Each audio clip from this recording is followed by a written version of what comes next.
Morning everyone! Magandang umaga! Ohayo gozaimasu minasan! I'm Emily Samson from One Movement.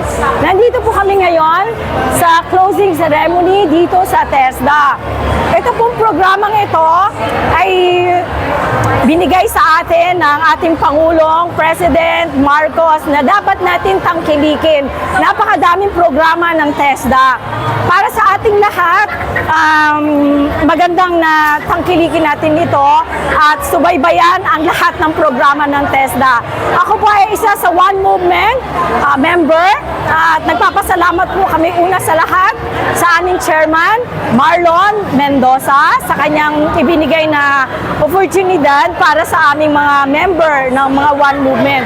So inaanyayahan po namin ng lahat na tayo po ay tangkilikin natin ang programa ng TESDA na ito po ay programa ng ating Pangulong President Marcos.